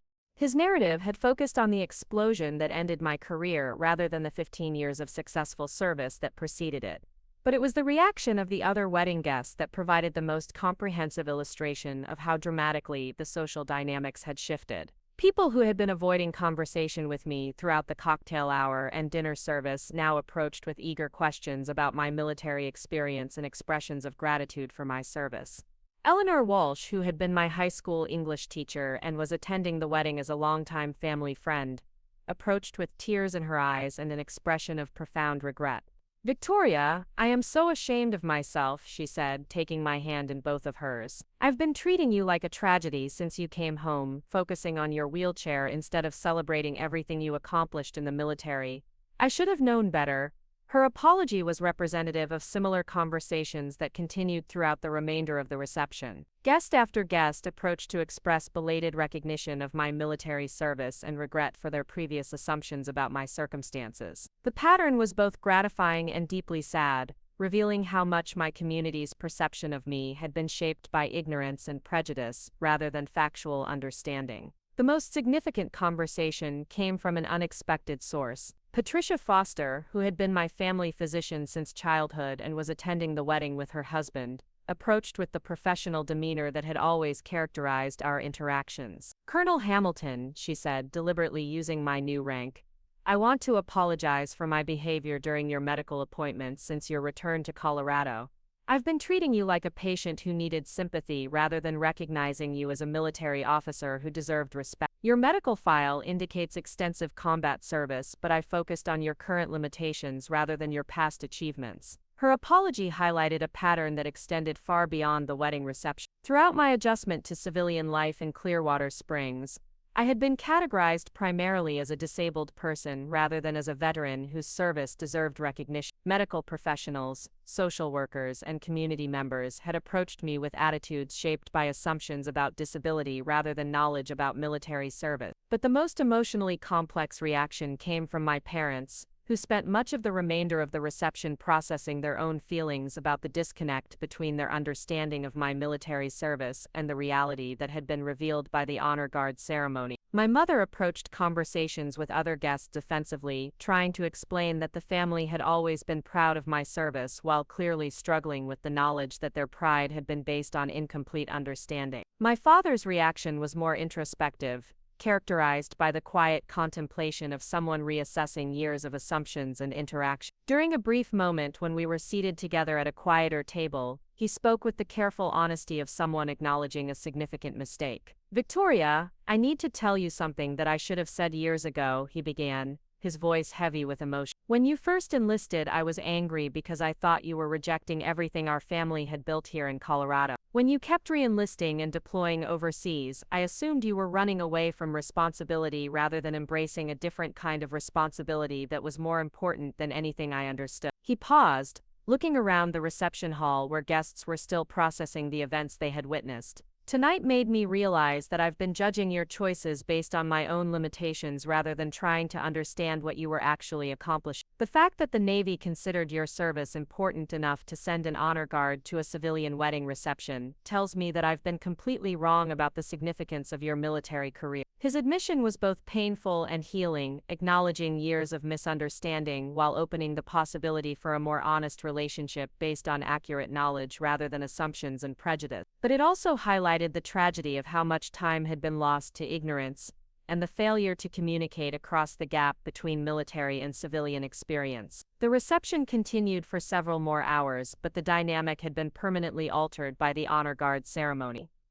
Instead of being the disabled sister who had caused problems and embarrassment, I had become the guest of honor whose presence brought distinction to the entire celebration. People who had been avoiding conversation with me throughout the evening now sought me out for photographs and discussions about military service and national security. But perhaps the most significant change was in my own understanding of my place in this community and this family. For months, I had been accepting treatment that reflected other people's assumptions about disability and diminished capacity, rather than insisting on recognition of my actual achievements and capability. The honor guard ceremony had provided external validation, but it had also reminded me that my sense of self-worth shouldn't depend on other people's recognition or approval. As the evening wound down and guests began to leave, Diane approached my wheelchair one final time. Her wedding dress was wrinkled from hours of celebration, her makeup had been repaired but couldn't completely hide the evidence of tears, and her expression reflected the exhaustion of someone who had experienced multiple emotional revelations in a single day. "Victoria, I want to ask you something," she said, settling into a chair beside my wheelchair.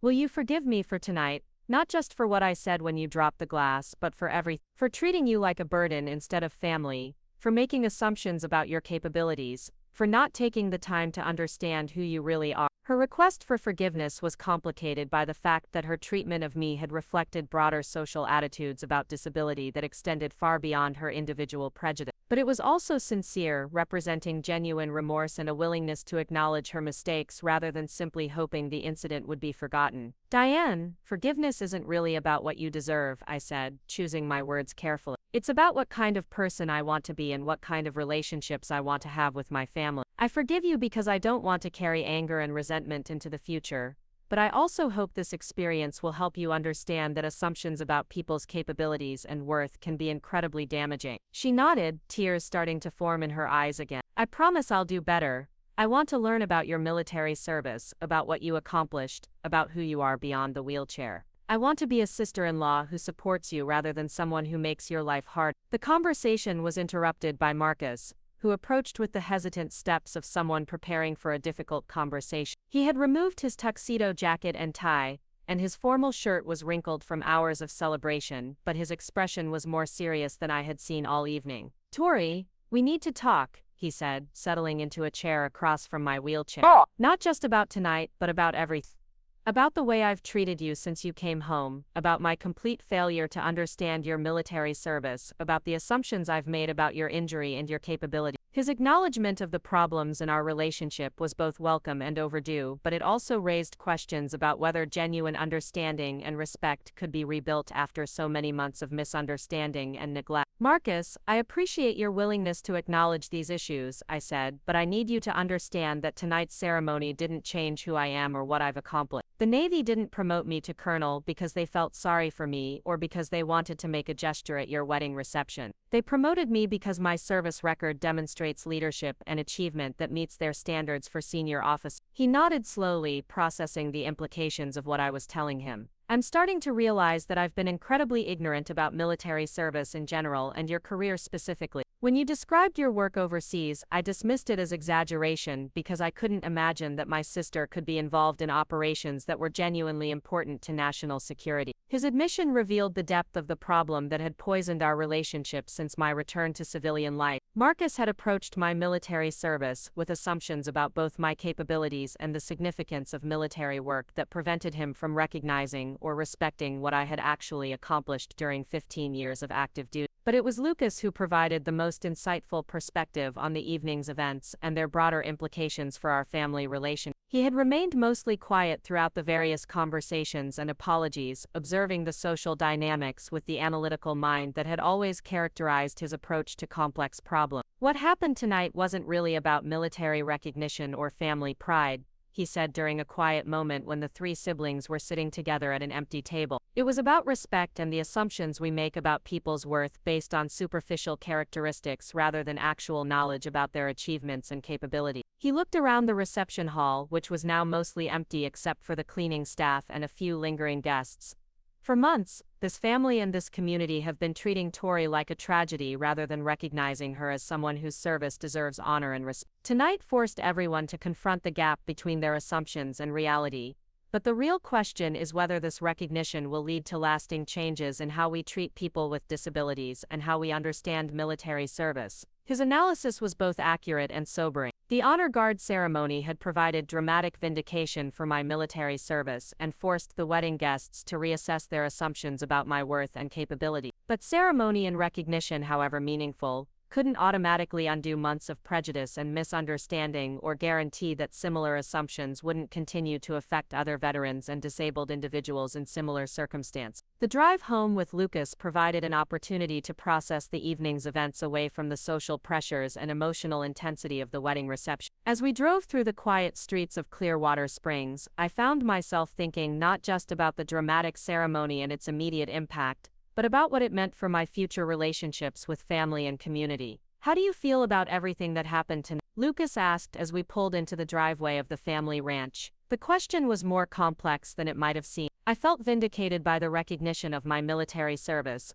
gratified by the belated acknowledgement of my achievements, and relieved that my family finally understood something about what I had accomplished during my military career. But I also felt sad about the months of misunderstanding that could have been avoided, angry about the prejudice and assumptions that had shaped my treatment since returning home, and uncertain about whether the evening's revelations would lead to lasting changes in my relation. "I feel like tonight proved something important about military service and respect," I said finally, "but I also feel like it shouldn't have been necessary. The fact that my family and community needed external validation from the Navy to recognize my worth says something troubling about how we understand disability in military service." Lucas nodded as he helped me transfer from the van to my wheelchair. "You're right that tonight's ceremony revealed problems that go beyond your individual situation, but it also demonstrated something important about dignity and the power of truth to change people's understanding of reality." As I prepared for bed in the guest house that had been my home for over a year, I reflected on the remarkable transformation that had occurred during Marcus's wedding reception. In the space of a few hours, I had gone from being the embarrassing disabled sister, who needed to be managed and accommodated, to being the distinguished military officer, whose presence brought honor to family celebration. But the real significance of the evening wasn't the external recognition or the changed attitudes of wedding guests. It was the reminder that my sense of self-worth and identity couldn't depend on other people's recognition or approval. The honor guard ceremony had provided satisfying vindication, but my value as a person and my pride in my military service existed independently of whether other people understood or acknowledged my achievement. The weeks that followed the wedding were marked by subtle but significant changes in my relationships with family and community members. Marcus called regularly to ask questions about my military service and to share articles about veterans' issues that he had discovered through his newfound interest in understanding military culture. Diane sent thoughtful messages and small gifts that reflected her genuine effort to build a relationship based on respect rather than obligation. My parents approached conversations with newfound curiosity about my experiences during deployment and genuine interest in understanding the technical aspects of explosive ordnance disposal work. My mother joined a support group for military families,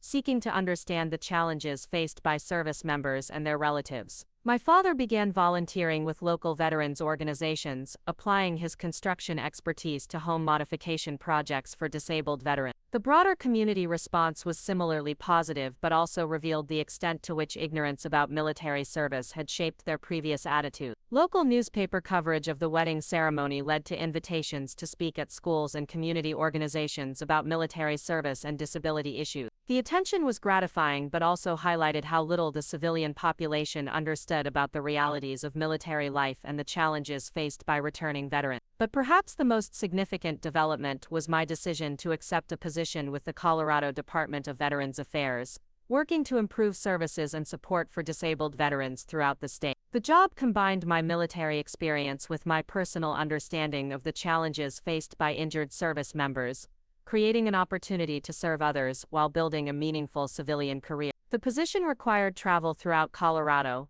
meeting with veterans organizations, assessing the effectiveness of existing programs, and developing new initiatives to address unmet needs. The work was challenging but deeply satisfying, providing the sense of purpose and mission that had been missing since my medical retirement from active duty. The first major project involved developing a comprehensive guide to disability benefits and services that would be accessible to veterans with various types of injuries and educational background. The research required extensive interviews with veterans who had navigated the complex bureaucracy of disability determination and benefits administration, many of whom shared stories of frustration and confusion that echoed my own experience. One particularly meaningful conversation was with retired Marine Sergeant David Rodriguez, who had lost both legs to an IED explosion in Iraq and spent 2 years fighting for appropriate disability compensation and medical care. His experience navigating the Veterans Affairs bureaucracy, while adjusting to life with prosthetic legs, provided insights that would prove invaluable in developing more effective support programs. The hardest part wasn't learning to walk again, he told me during our interview. It was convincing the bureaucracy that my injuries were as severe as they obviously were, and that I deserved the benefits that were theoretically available to veterans in my situation. The system is designed by people who've never been injured and administered by people who don't understand the practical challenges of dealing with significant disabilities while fighting for recognition and support. His perspective was shared by dozens of other veterans I interviewed throughout the state, each of whom had faced similar challenges in accessing services and benefits that were supposedly designed to support their transition to civilian life. The pattern of bureaucratic obstacles, inadequate communication, and assumptions about veterans' needs reflected broader social attitudes about disability and military service that extended far beyond individual prejudice. But the most rewarding aspects of the job involved direct assistance to veterans who were struggling with challenges similar to those I had faced during my own transition to civilian life. The combination of my military experience, personal understanding of disability issues, and professional knowledge of available resources created opportunities to provide support that was both practical and emotionally meaningful. One case involved helping retired Navy Petty Officer First Class Maria Santos, who had been injured in a training accident that left her with limited mobility and chronic pain. She was struggling to navigate the disability determination process while dealing with family members who didn't understand her limitations or the long-term implications of her injuries. "My family keeps expecting me to get better," she explained during our initial meeting. "They don't understand that some injuries don't heal completely and that I'm going to need ongoing support and accommodation for the rest of my life. They treat my limitations like character flaws, rather than recognizing them as the consequences of injuries sustained while serving my country." Her situation was remarkably similar to my own experiences with family members who had struggled to understand and accept the permanent nature of my disability. The combination of practical assistance with benefits applications and emotional support based on shared experience proved effective in helping her develop both the resources and confidence needed to advocate for herself. The work also involved developing training programs for family members of injured veterans, addressing the communication challenges and emotional difficulties that affect entire families when service members return home with significant disability. The programs combined educational information about military culture and disability issues with practical guidance for supporting injured family members while maintaining healthy relationships. The training sessions revealed the extent to which civilian family members struggle to understand military service and the unique challenges faced by combat veterans. Many parents, spouses, and siblings approached military service with assumptions shaped by movies and media rather than accurate knowledge about the realities of deployment, combat, and the long-term consequences of military service. But the sessions also demonstrated the willingness of family members to learn and adapt when provided with appropriate information and support. Parents who had been treating their injured children like invalids learned to recognize and respect their continued capability. Spouses discovered communication strategies that acknowledged the impact of military trauma while maintaining expectations of partnership and mutual support. One particularly successful program involved pairing families of recently injured veterans with families who had successfully navigated similar challenges. The mentor families provided practical guidance and emotional support based on their own experiences, creating relationships that continued long after the formal training programs ended. The mentorship program connected me with Jennifer Walsh, whose husband had been severely injured in Afghanistan and had spent 3 years adjusting to life with traumatic brain injury and PTSD. She had developed expertise in navigating both the medical and bureaucratic challenges of supporting an injured veteran while maintaining her own emotional health and family stability. The hardest lesson I had to learn, she told me during one of our conversations, was that supporting my husband didn't mean doing everything for him or protecting him from all challenge. He needed me to believe in his capability to adapt and grow rather than treating him like a victim who couldn't handle normal responsibility. Her insight resonated with my own experiences with family members who had struggled to find the balance between appropriate support and counterproductive overprotection. The most helpful relationships in my life had been with people like Lucas, who offered assistance when needed while maintaining expectations of independence and capability. The success of the mentorship program led to expanded initiatives throughout Colorado, connecting injured veterans with peers who had faced similar challenges and achieved successful transitions to civilian life. The program's effectiveness was measured not just by participant satisfaction scores, but by concrete outcomes like increased employment rates, improved family relationships, and reduced utilization of crisis mental health service. But perhaps the most personally meaningful aspect of my work involved speaking at military ceremonies and veterans events throughout the state. These appearances provided opportunities to share my story while honoring other service members and educating civilian audiences about military service and veterans issues. One particularly memorable event was a promotion ceremony at the Colorado National Guard headquarters, where I was invited to speak about leadership and resilience to newly promoted officers. The audience included both military personnel and civilian family members,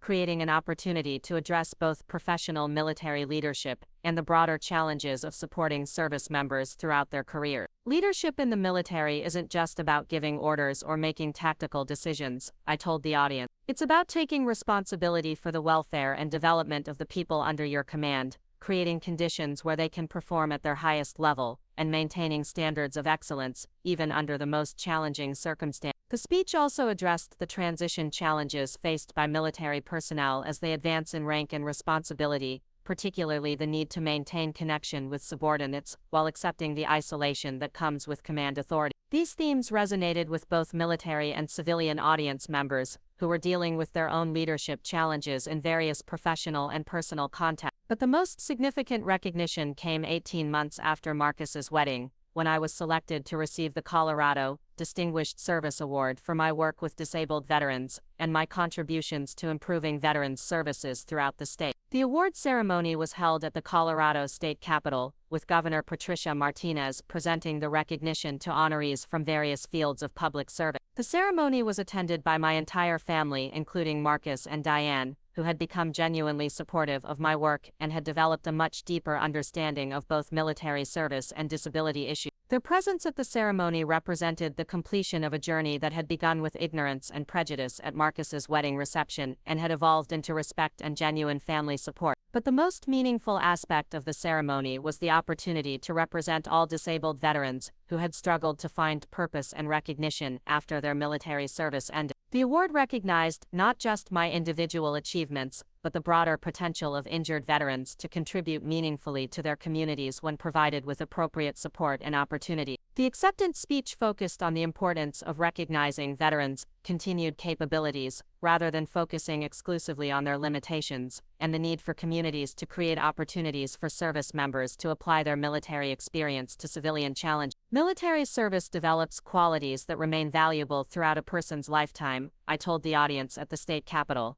Leadership, problem-solving, teamwork, and commitment to mission accomplishment don't disappear when someone is injured or when they transition to civilian life. Communities that recognize and utilize these capabilities benefit not just individual veterans, but society as a whole. The speech also addressed the broader social attitudes about disability that affect not just veterans, but all individuals who face physical or cognitive challenges. The assumption that disability automatically equals diminished capability prevents many people from contributing their talents and experience to community improvement and problem solving. As I looked out at the audience in the state capitol rotunda, I thought about the journey that had brought me to this moment. The explosion in Afghanistan had ended one chapter of my life, but it had also opened possibilities for service and contribution that I couldn't have imagined during my military career. The humiliation at Marcus's wedding reception had forced my family and community to confront their assumptions about disability in military service, leading to improved relationships based on respect rather than pity. The work with the Colorado Department of Veterans Affairs had provided purpose and meaning that equaled my military service, while applying my experience to challenges that affected thousands of other veterans. But perhaps most importantly, the journey had taught me that dignity and self-worth don't depend on other people's recognition or approval. The honor guard ceremony at Marcus's wedding had provided satisfying vindication, but my value as a person existed independently of external validation. The real victory wasn't the promotion to colonel or the Distinguished Service Award, but the gradual development of authentic relationships based on mutual respect and understanding. As the ceremony concluded and I prepared to return to my work supporting other disabled veterans throughout Colorado, I reflected on the lessons learned during the challenging transition from military to civilian life. The explosion that ended my military career had also provided opportunities for growth, service, and contribution that might not have been possible if my life had followed the conventional path I had once expected. The wheelchair that had initially seemed like a symbol of limitation had become a platform for advocacy and service that reached far beyond my individual circumstance. The family relationships that had been strained by ignorance and assumption had evolved into genuine connections based on mutual respect and understanding. Standing in the rotunda of the Colorado State Capitol, surrounded by family members who finally understood the significance of my military service and civilian colleagues who respected my contributions to Veterans Affairs, I felt a deep sense of completion that had nothing to do with external recognition and everything to do with the knowledge that my life continued to have meaning and purpose. The journey from the wedding reception disaster to the state capitol ceremony had taken less than 2 years, but it represented a lifetime of growth in understanding about dignity, respect, and the power of persistence in the face of prejudice and assumption. The woman who had been asked to leave her brother's wedding because she was causing embarrassment had become someone whose presence brought honor to state ceremonies and whose work improved the lives of veterans throughout Colorado. But the most significant achievement wasn't the awards or recognition. It was the quiet satisfaction of knowing that the explosion in Afghanistan, devastating as it had been, had not ended my ability to serve others or diminish my capacity to make meaningful contributions to the world around me. Up next, you've got 2 more standout stories right on your screen. If this one hit the mark, you won't want to pass these up. Just click and check them out.